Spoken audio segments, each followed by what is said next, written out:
Okay, guys, welcome back to another episode of the R2 podcast. I'm your host, Connor, joined with Sean and Alex. How you doing today, fellas? Doing Wonderful. good. Good to be here. Absolutely. Today, we are going to be talking about the pros and cons of Chiro school that, as we've seen it going through school. Alex, where are you in your schooling journey right now? We are 3 weeks away from graduation. So try 10, almost done. And Sean, how about yourself? We're about to finish up trimester 8, so I have 8 months left. Sweet. And I think I'm in the same spot as you. I'm in quarter 9 here at Western States. So I'll be done at the end of next September. Nice. Yep. Nice. So let's start this off on a positive note, because I'm sure there's lots of negative things you guys would like to talk about, but let's go into the pros of it. We'll start with you, Alex. What have been the positive experiences you've had attending Chiro school out in St. Louis? Yeah, I'd say probably like one of the biggest pros that came to mind first, because I'm sure a lot of students who are listening out there, maybe early on, or let's say you're an undergraduate student who's kind of finishing up your career, thinking about whether you want to go to grad school, was the debate between going to PT school or Chiro school. And for me, it came down to like a really important part of that decision was the autonomy that comes from being a chiropractor, right? The skills that you learn as a chiro and a PT are pretty similar from a hands-on standpoint, from examination and all that kind of thing. And even the original schooling as far as like the hard sciences and all that. But where we differ a little bit is being able to, to diagnose what we think is going on and then treat from there. So now we'll probably get into a little bit more of where school maybe falls short with that, but the original intent and then what you get as a result of your paper, that you frame at the end of schooling, hey, saying you can diagnose so-and-so with this problem. So. Yeah. Sean, rebuttal? I was kind of in a similar situation. Right before coming to Chiro school, I was working in a clinic that was hybrid PT and Chiro. We had 3 Chiros, 2 PTs. And I originally went in there at the end of my undergrad for a like an internship that we had to do. And I was under the PT that was there, one of the PTs. And during that time, I met who's now my mentor. And he was a hybrid of both, right? He was the RTP president when he was at Logan. I was like, oh, well, I'd rather do both, right? Like this is the option to kind of be a Chiro that thinks in the rehab space was appealing. And then I started, asking kind of the hard-hitting questions, because that was always my plan after even getting hired there as like a rehab assistant was, this isn't a full-time career. This is a stepping stone to learning to then get me into either PT school or Chiro school. And the conversations I had led me to this path. Obviously, here I am to Chiro school. And a lot of it came around what Alex was just talking about, this autonomy to diagnose, treat, manage, be portal of entry to patients, because there's a lot of like kind of weird stuff in chiropractic, but, and I'll talk about this later, I think some of this out of the box thinking that could be a pro or a con of chiropractic also was appealing, because it's not, I didn't want to work in the world of protocols or treating just like post-op stuff all the time. So having a patient being able to walk in and see me and me being able to make a decision on what do they have going on, how can I treat that, and how can I manage that long-term, whether that's through in-house services or referrals or making those connections with orthos and neuros and stuff was very appealing, instead of being told essentially from the ortho or whoever did the operation, if that's what I was managing, that this is what you need to do and this is what you can do, and you have to do your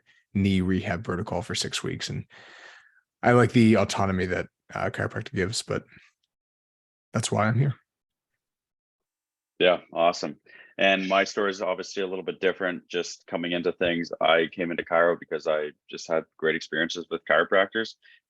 Physio wasn't even an option for me. And so I didn't really learn that chiros were a little bit of the laughing stock of the, I say laughing stock like half jokingly. I mean, there's lots of revered chiropractors, but it is a little bit, people are skeptical of chiropractors. We don't have that cultural authority that physios have in this space. So, and I think I misheard you, Sean. You said weird stuff, but you meant to say cool stuff Well, of course, earlier.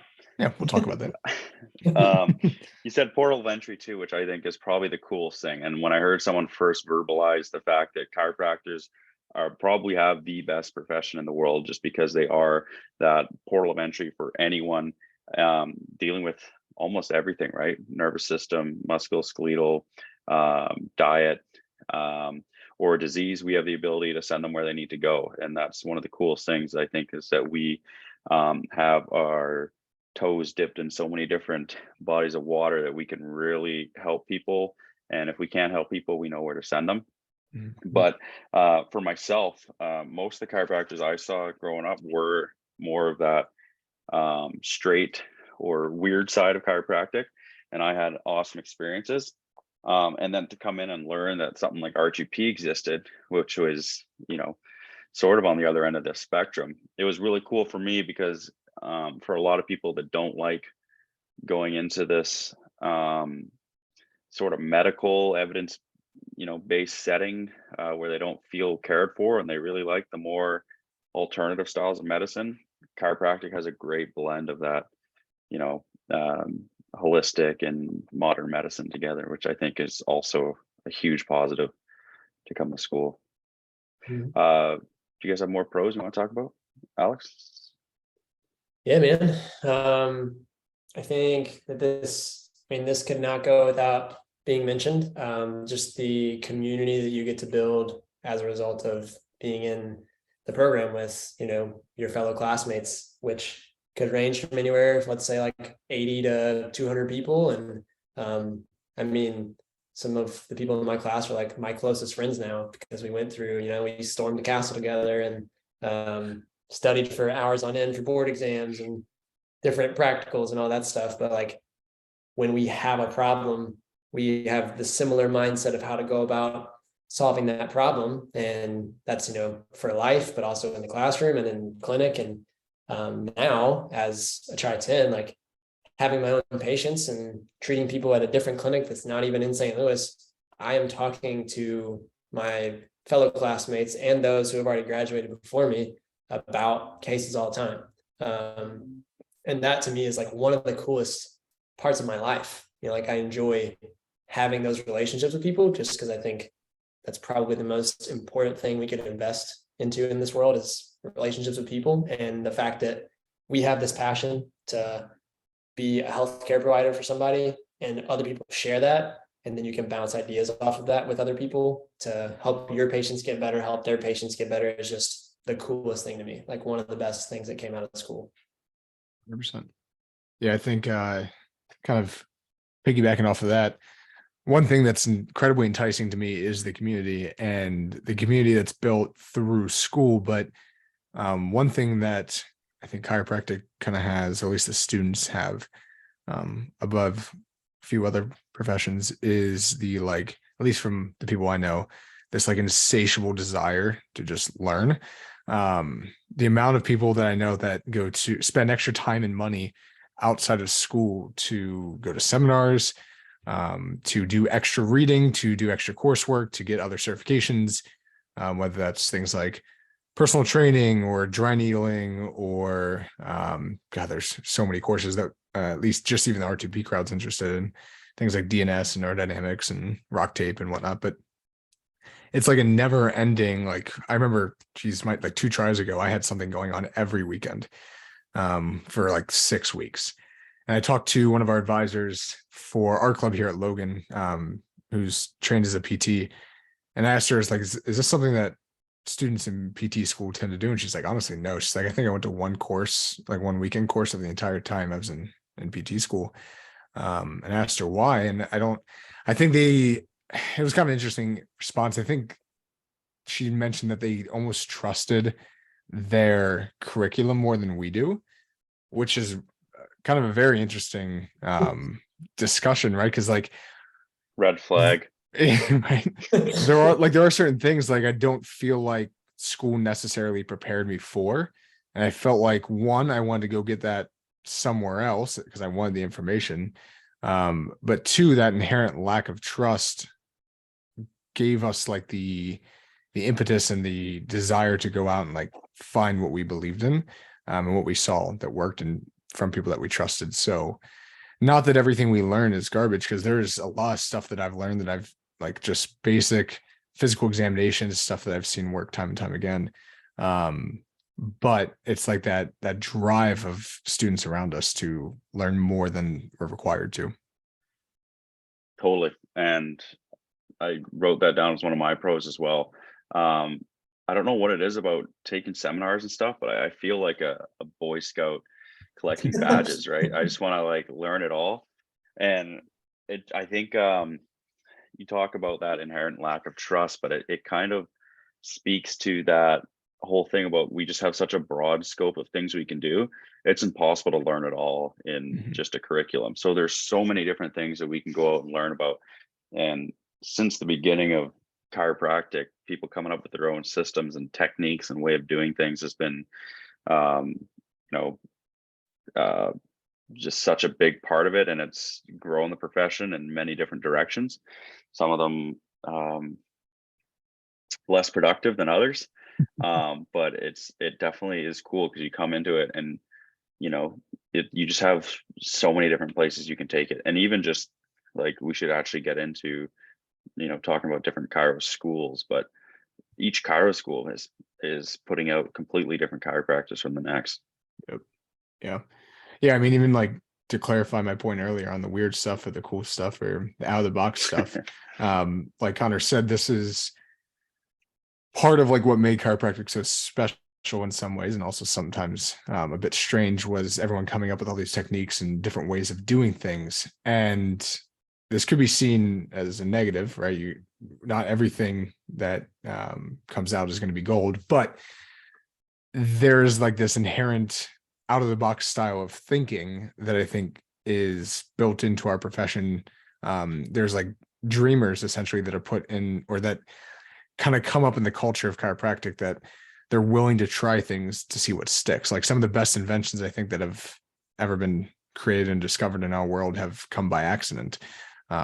So whether everything is one step in a direction, I mean, for example, like here at Logan, we have a Professor Dr. Kettner, who's like a god among men in like the radiology community, and what he's done in terms of research for our profession. If you look up some research, he's got a lot out there, but he'll work with research labs from Harvard and stuff. They're working on some stimulation of like the ear via acupuncture and how that works with stimulating the vagus nerve, like things that most other people wouldn't consider, but he's working with like Harvard research labs and stuff that are starting to take these things seriously. And who knows if it'll go anywhere, but what other profession is going to ask those questions, or at least kind of help guide those things along? So I think there are some pros and some cons, obviously, to the development process, but honestly, anything good that's come in this world has come from trial and error. So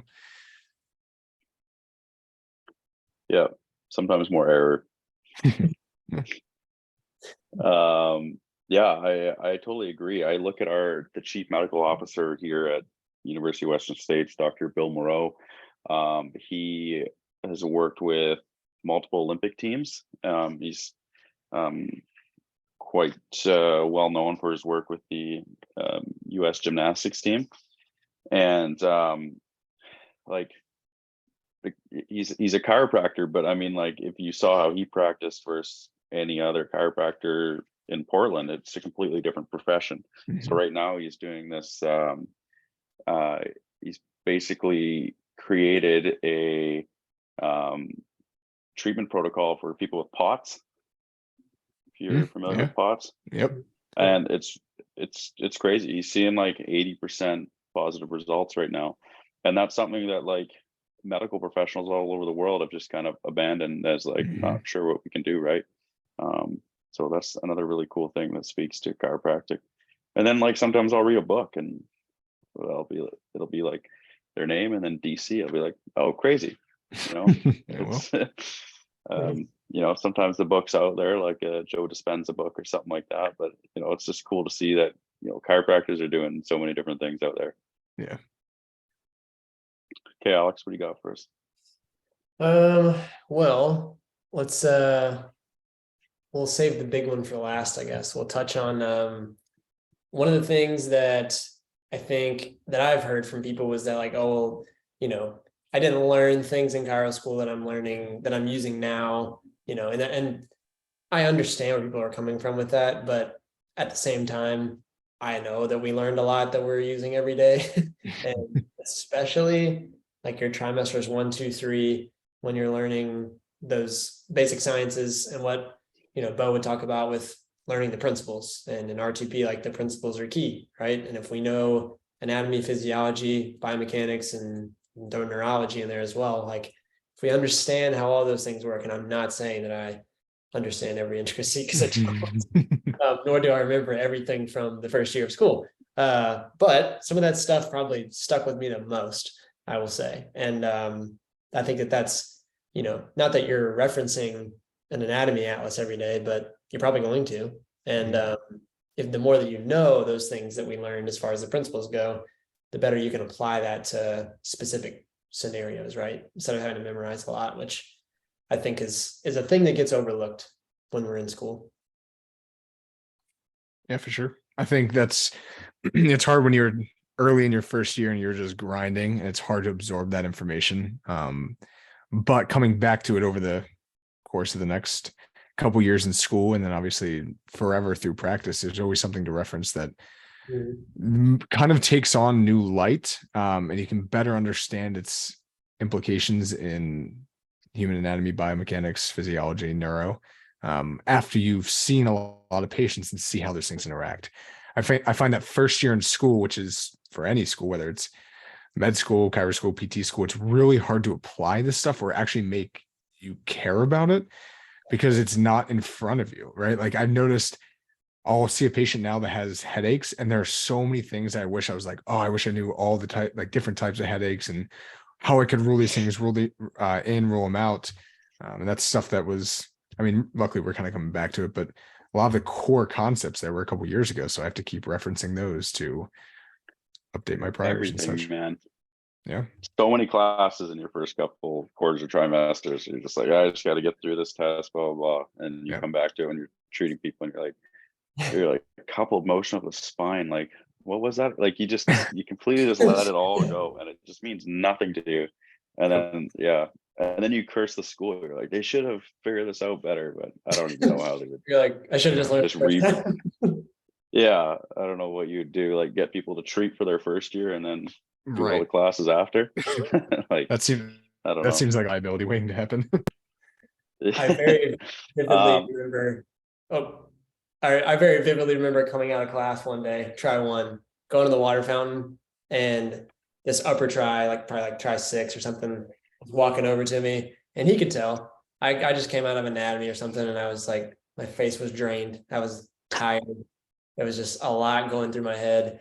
And he just introduced himself, and he goes, "Hey man, you doing all right?" I was like, "Yeah, there's a lot of information." He goes, "Don't worry, you're not gonna learn it all the first time. It's gonna come back." And that's like so true. Like, don't think you have to learn it all the first time, and be glad you don't have to learn it all the first time, because you won't. And like Sean said, whenever you hit it 2-3 times, then you get to apply it to a patient in a life that actually matters to you. You're like, okay, I'll invest in reviewing that. It's worth it. That's funny you said that. I got the same advice from someone. I'm like, I was just overwhelmed with classes and stuff, and it was my first time ever taking an anatomy course and stuff. And I'm just like, how am I going to remember all this stuff moving forward? He's like, the important concepts keep coming up over and over and over again. Like, they're not expecting you to just remember it the first time. So, I got one more thing to add. I don't know how you guys feel about this, but the whole adjusting part of chiro school for me is, as a former competitive athlete, I find that super fun to practice getting fast, getting good, being better than other people. That competitive part of the adjusting, for whatever reason, really speaks to me. I love being able to just be good at adjusting. And I feel like, that wouldn't really like it's obviously possible to be really good at like teaching prone press ups or something, but it's never as impressive as a nice, nice adjustment, say like, or massage or something like that. No one's going to be like too impressed you deliver a nice muscle strip or something like that. But I would put that in my pro column. There you go. Subtle as it It's a is. good one. It's a good one. Yeah, man. I think our last big pro here, obviously why a lot of you guys are listening, is the club experience, right? Which at Logan, I think we had a fantastic club experience, and I was already kind of biased coming into school because my mentor's on the board for R2P, and so like I was very eager to get involved with that. And Logan R2P definitely didn't disappoint. The guys like Kyle Yates and Corey Bailey and Victor Elmer, a lot of those guys that were starting whenever I got there. I didn't get the pleasure to learn from Kyle Utley whenever I first got to school. He was finishing up, but the club culture, the things that we were learning in class, and then connecting to something that seemed more applicable, that was just so cool. And as we mentioned earlier with community, like that's where a lot of my community was. And then when Sean talked about going to seminars, like that's where I learned about all that stuff and would hear about what course was coming when, and hearing from other people's mentors that, were similar to mine, but different. And that was all as a result of getting involved with clubs like R2P and MPI and FTCA. So. Yeah, I don't think that I'd be in this same position without student clubs. I think there's just so much benefit from not only learning from other students who are going through the same thing you are, but also getting the opportunity to teach. That goes a long way towards your own learning. I mean, they always say the best way to learn is to teach others. So there's like a built-in community and social network essentially within organizations such as this. Even if R2P isn't your thing, there's already ways to reach out to people that are willing and able to mentor you through what they've already gone through. So I think that our ability to jump into the treatment room day one after graduating is better than many of our peers, just because I don't want to say skipped a few steps, because that's not what's happened at all, but at least kind of propelled ourselves to a position of better understanding earlier. So I don't know, at least in Western states with Connor, like where, because I know you came in a little bit differently, how the club experience has kind of changed your initial impressions of what chiro school might be.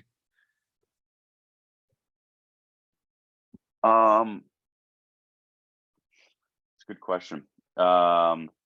Yeah, clubs for me were huge, just because I am a bit more of a competitive person, and I know that my lack of like kinesiology background or athletic trainer, whatever, massage therapist type background, that was gonna put me behind a lot of people. And I heard from other people that had gone through the program, like, try to attend clubs, and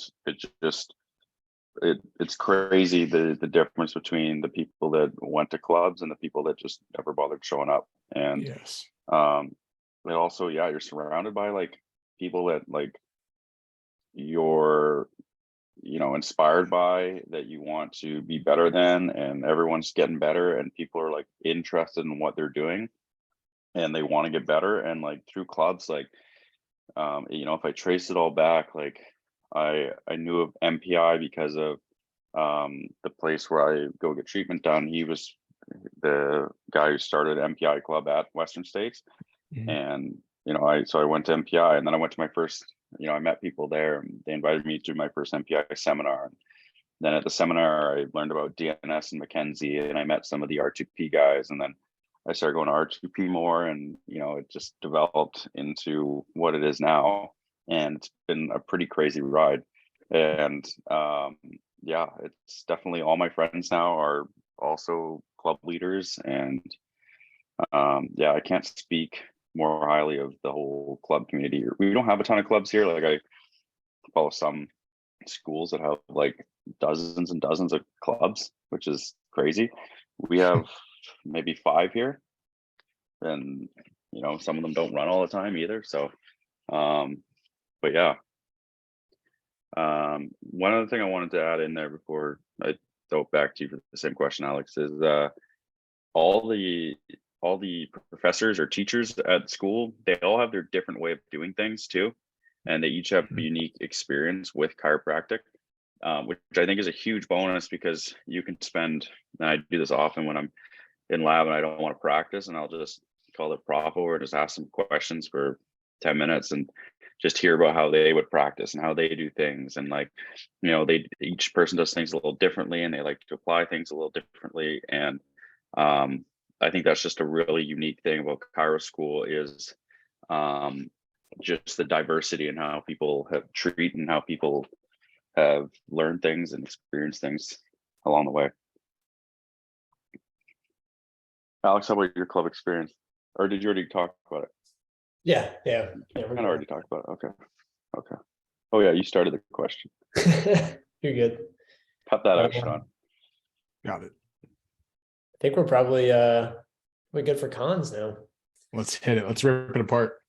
Which honestly, like, kind of surprisingly, when we've typed up notes for pros and cons, I think the three of us would say we're a little skeptical of school, but we have more pros on this list than we do cons.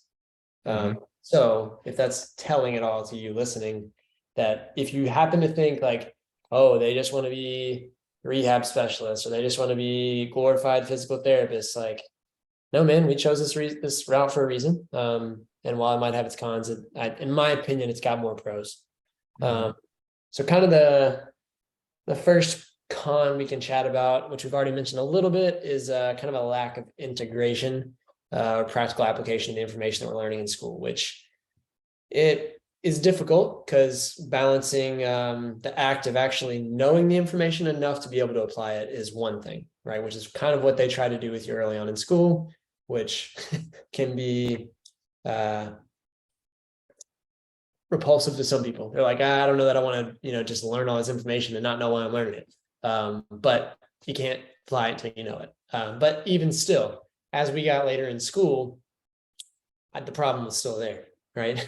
If I hadn't gone to club, if I hadn't gone to certain seminars, if I hadn't talked to my mentors in St. Louis, like, the ability for me to be able to know what to do when a patient comes in and their shoulder hurts, and that's it, like, they just tell me, hey, my shoulder hurts, I wouldn't know what to do without that. So if I strictly stuck to what I learned in school, excluding clubs and extracurricular information, I don't think I would have known where to even start with what to do. Maybe I could have checked a range of motion, or, taken a good history for sure. Like, those things would have been there. But as far as, like, how often, what do I think's going on?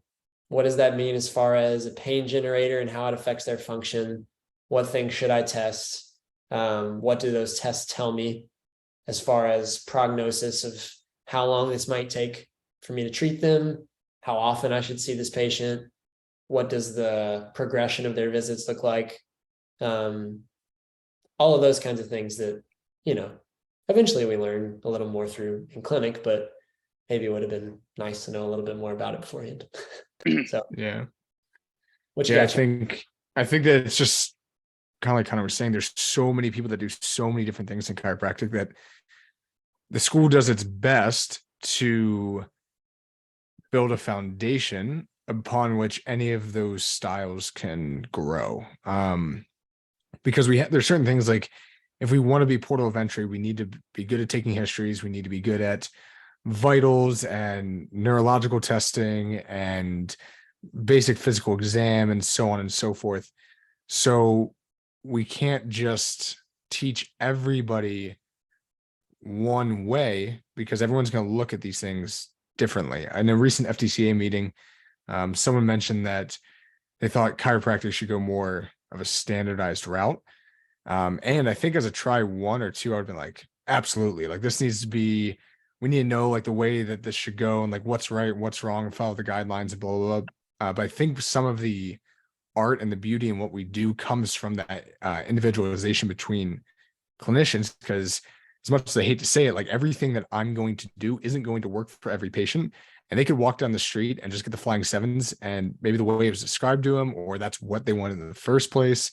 Like just the adjustments itself might quote unquote cure or treat them better. So I think school's job is essentially to make sure, one, you're not going to kill anyone, two, that you can pass your board exams, and three, that they just build a foundation that anything else can kind of be learned off of. And that wasn't a realization I came to till later, that my way isn't necessarily the quote unquote right way, and other people have different ways of looking at things. And that's like a maturity thing I think that comes through school, is this understanding that you're not always right.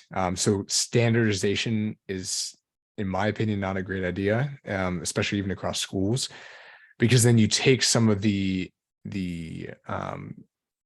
creativeness out of what we do, and you just put us in boxes of protocols that when somebody comes in with a knee complaint, you do these 5 things and that's it. And then, in my opinion, we get too locked in the box and you kind of stifle ingenuity.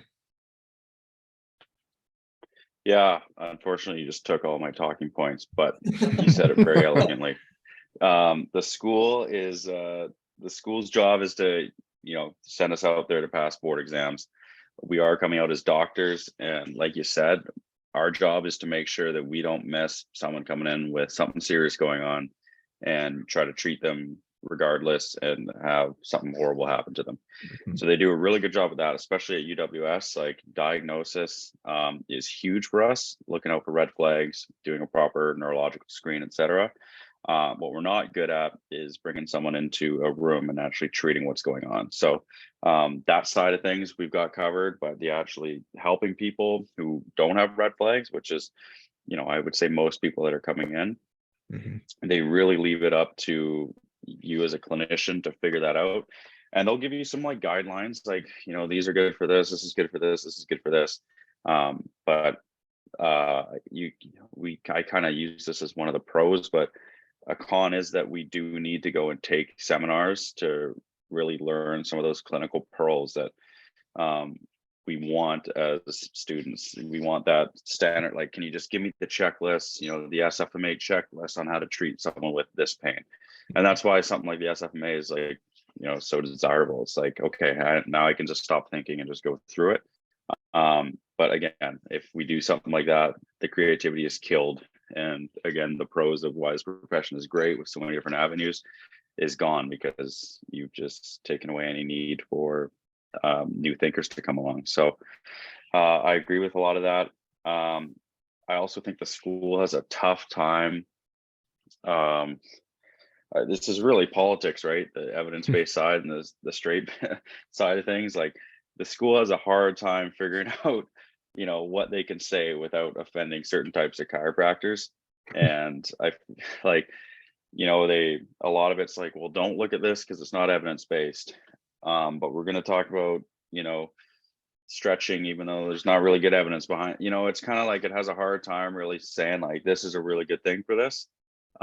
Because it doesn't want to be like held liable for giving out, incorrect information, etc. But yeah, that's just one of the things I gotta say.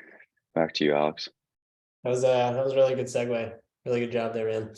the kind of the next point that I was thinking was along the lines of this antiquated ideology that Sean had mentioned earlier that people can practice very different ways, still get positive outcomes, patients can still get better. There were just things that I remember learning in kind of like our principles of chiropractic, fundamentals of chiropractic stuff that it's been taught for over 100 years that just simply does not make sense in terms of scientific principles, right? Like, I just, you can get crazy response out of an adjustment with just because it's an afferent input.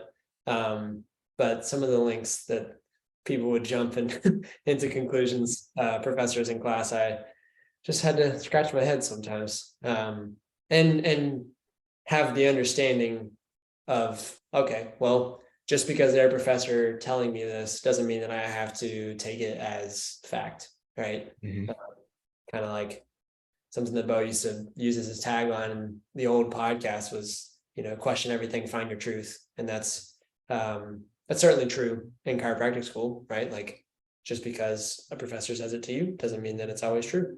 So that is where I would say is another kind of pitfall for me. Yeah. I think that's almost going back to the thought I had earlier with, we kind of have some inherent lack of trust in our education, but I want to modify that by saying it's not like I signed up for school thinking I'm going to ignore all of my classes because they're all BS. Like, yeah, there's still getting experience that you go into, even if you have an awful experience in a job or a preceptorship or whatever, there's something to be learned from all of it.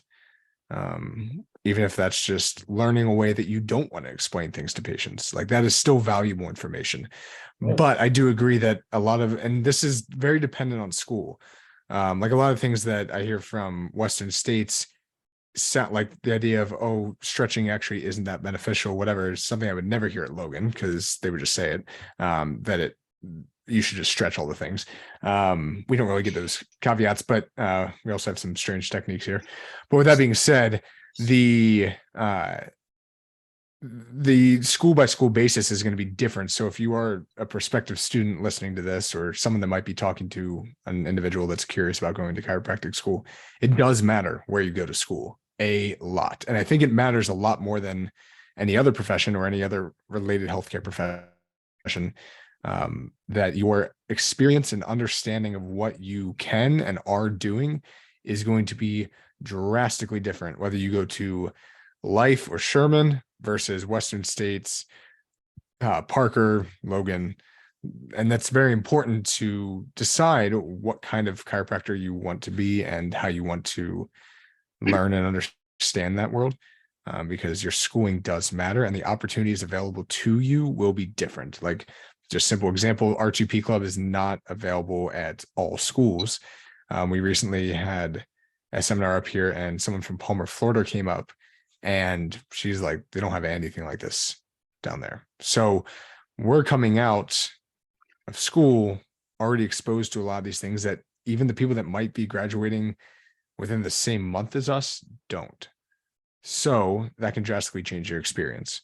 But yeah, antiquated ideology is still very rampant to different extents within different schools. You kind of just have to deal with it. I think we'll talk about this a bit later, but like, how do you actually just suck it up and get through, because it's kind of part of it. It's coming in and you just have to keep moving along. But I guess speak out of your own mouth instead of me putting words in yours, Connor. Like, what is Western states like in terms of their ideology?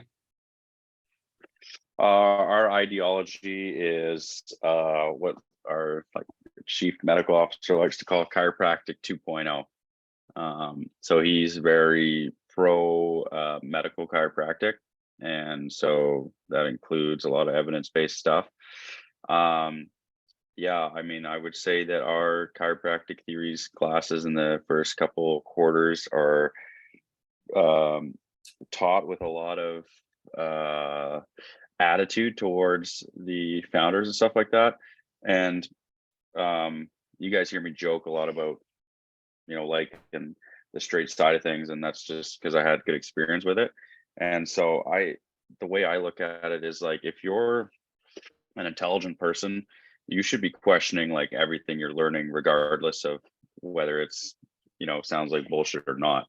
And if you're not one of those people, like I see tons of people that go through our program at UWS and they get on their high horse about, I'm evidence-based, but they're still like, they're not cut out to be someone's physician. They take everything they hear for gospel, regardless of, just because someone told them, well, like, look, this is evidence-based. They're like, great. So I'm smarter than everyone else over here. I'm going to be a great clinician.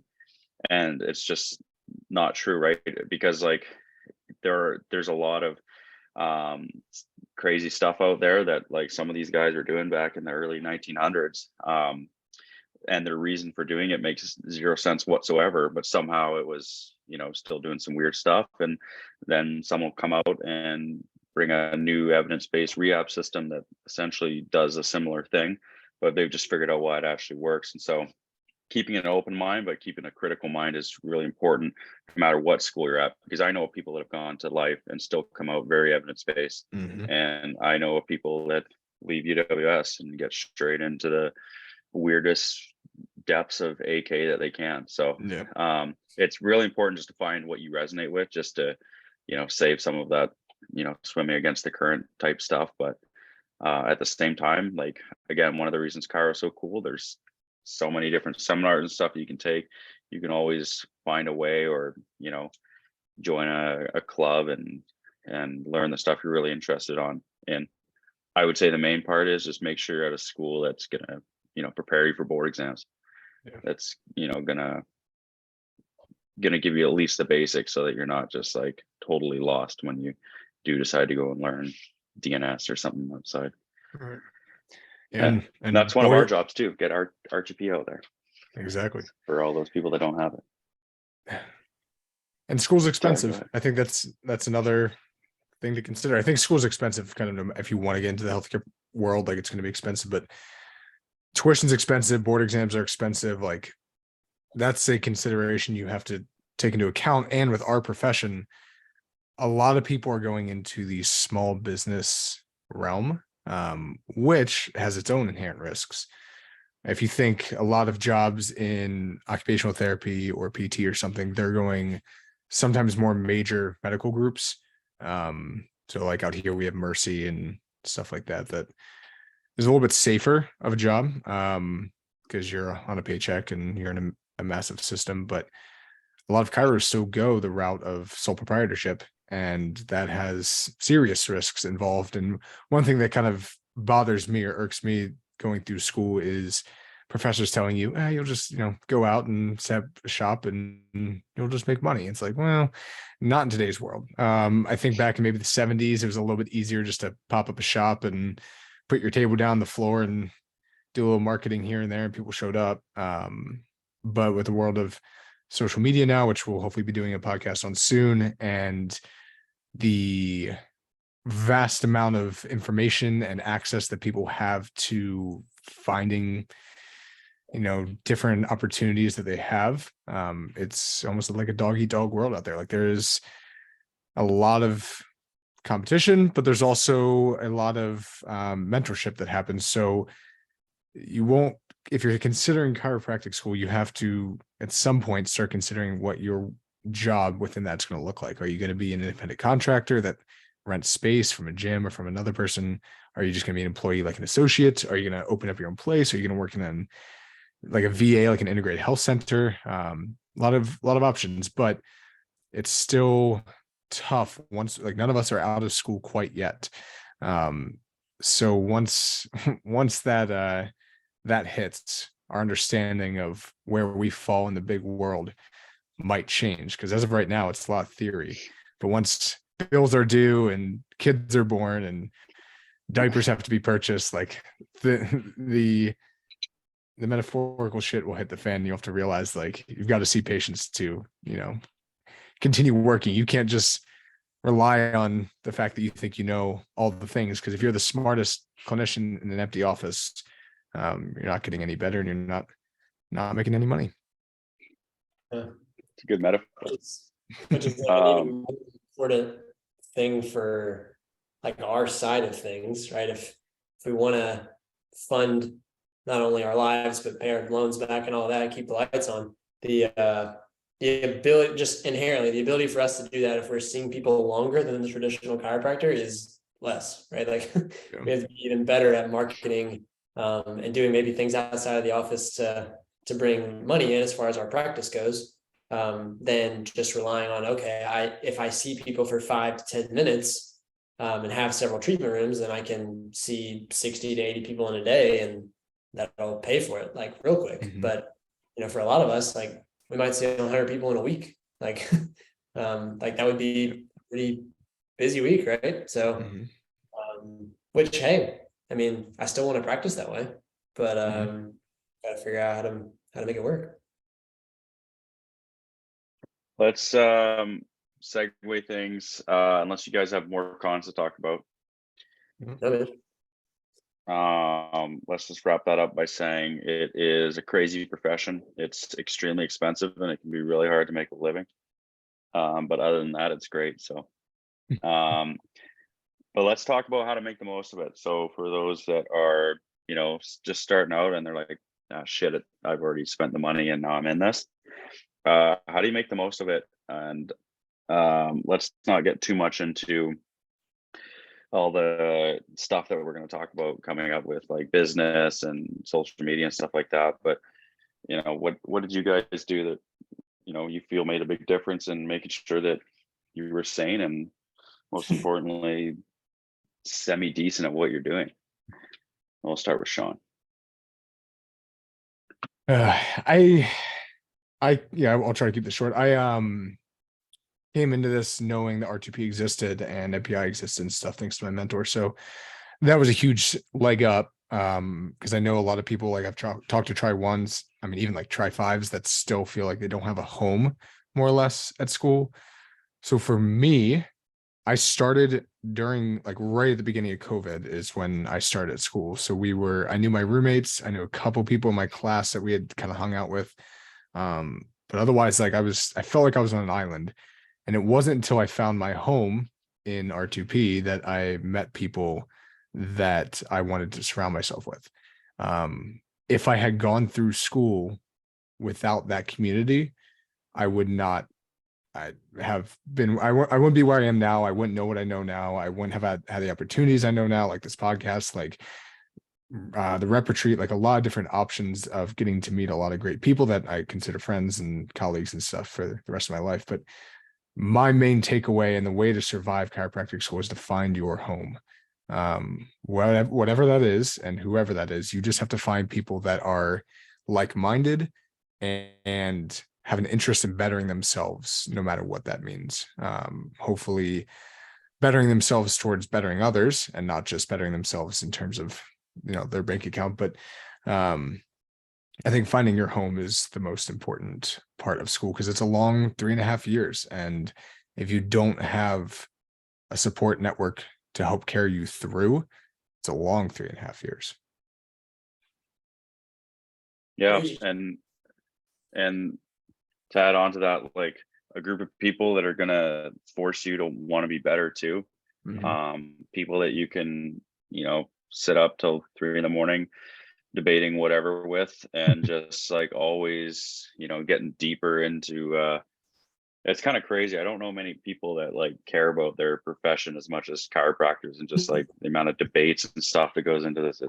It's pretty wild, and it's just like always fun. It just never ends. We never figure awesome. This stuff out. But yeah, like having a group of people that are gonna introduce you to new things, and like, hey, did you hear about this seminar? And I went and shouted out someone and they told me this, and people were interested in being good at what they do. It's really gonna make a big difference, because if the 3 years or 4 years for some of you, if that just flies by and you realize that you kind of just stuck to the curriculum and just going through the motions, it's just going to be a little harder of a battle coming out of it.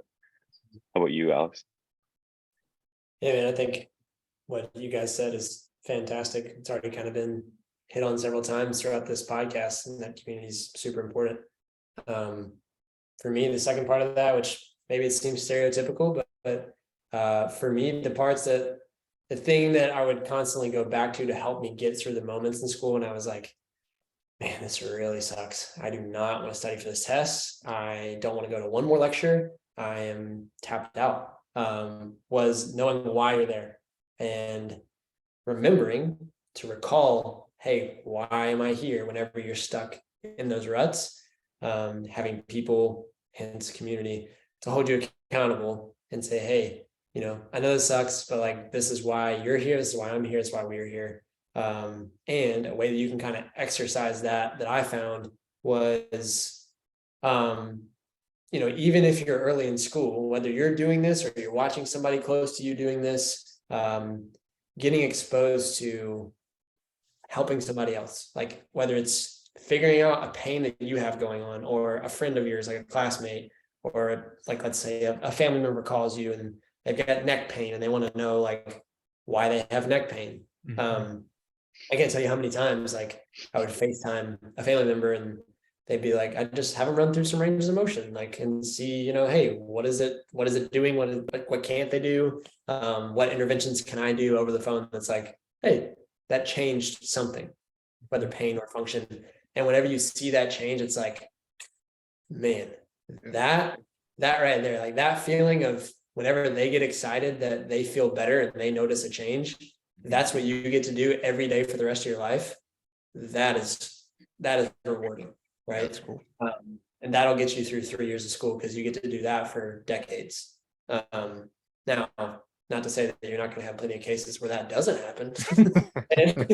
and Daily. yeah, you're left with, well, I'm no better or I'm worse.